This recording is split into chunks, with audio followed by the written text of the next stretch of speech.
ಸಾಲ ಮಾಡಿ ಸರ್ಕಾರ ನಡೆಸೋಕ್ಕೆ ನೀನೇ ಬೇಕಾ? ನಮ್ಮೂರಲ್ಲಿ ಗುಡ್ಡೆ ವ್ಯಾಪಾರ ಮಾಡ್ತಾರೆ, ಏನು ರಸ್ತೆಯಲ್ಲಿ ತರಕಾರಿ ಇಟ್ಕೊಂಡು ಗುಡ್ಡೆ ತರಕಾರಿ ವ್ಯಾಪಾರ ಮಾಡ್ತಾರೆ. ಅವ್ರು ಬೇಕಾದ್ರೂ ಮಾಡ್ತಾರೆ. ಸಾಲ ಮಾಡಿ ನಡೆಸು ಅಂತ ಹೇಳಿದ್ರೆ ಅವರೇ ಮಾಡ್ತಾರೆ. ಅದಕ್ಕೆ ಸಿದ್ದರಾಮಯ್ಯ ಯಾಕೆ ಬೇಕು? ಸಾಲ ಮಾಡಿ ಸರ್ಕಾರ ನಡೆಸೋಕ್ಕೆ ಏನು ಹೊಸ ವಿದ್ಯೆ ಏನು ಬೇಕು ನಿನಗೆ? ರಸ್ತೆಯಲ್ಲಿ ಕೂತ್ಕೊಂಡಿರೋ ಫುಟ್ಪಾತ್ ವ್ಯಾಪಾರಿನೂ ಕೂಡ ಮಾಡ್ತಾನೆ. ಜನ ಸಿದ್ದರಾಮಯ್ಯನಿಂದ ಬಯಸಿದ್ದೆಲ್ಲ ಸುಳ್ಳಾಗ್ಬಿಟ್ಟಿದೆ. ಈಗ ಜನ ಏನು ಆಸೆ ಪಟ್ಟಿದ್ರು ನಮ್ಮ ರಾಜ್ಯದ ಆರ್ಥಿಕ ಪರಿಸ್ಥಿತಿ ಸುಧಾರಣೆ ಆಗುತ್ತೆ ಅಂತೇಳಿ ಮಾತೆತ್ರ ಹಿಂದೆ ಸರ್ಕಾರ ಅಂತ ಹೇಳ್ತಾರೆ. ಬಸವರಾಜ ಬೊಮ್ಮಾಯಿಯವರು ಸರ್ಪ್ಲಸ್ ಬಡ್ಜೆಟನ್ನು ಕೊಟ್ಟರು, ಸಾಲ ಇಲ್ಲದ ಬಡ್ಜೆಟನ್ನು ಕೊಟ್ಬಿಟ್ಟು ಹೋದರು.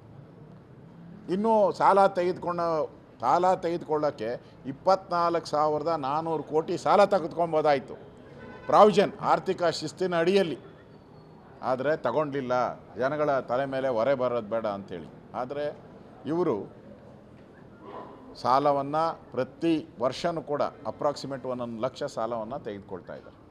ನನಗನ್ಸುತ್ತೆ ಈ ಸರಿನೂ ಕೂಡ 1,15,000 ಸಾಲ ಮಾಡ್ತಾರೆ. ಇದು ಮುಂದಿನ ವರ್ಷವೂ ಹಂಗೆ ಮುಂದುವರಿಯುತ್ತೆ.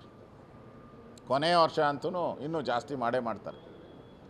ಅಂದರೆ ಸಿದ್ದರಾಮಯ್ಯನವರು ಸಾಲದ ಜನಗಳ ತಲೆ ಮೇಲೆ ಏರುವಂಥ ಒಂದು ಬಡ್ಜೆಟನ್ನು ಮಾಡೋಕ್ಕೆ ಹೊರಟಿದ್ದಾರೆ ಅಂತ ನನಗಿರುವಂಥ ಮಾಹಿತಿ.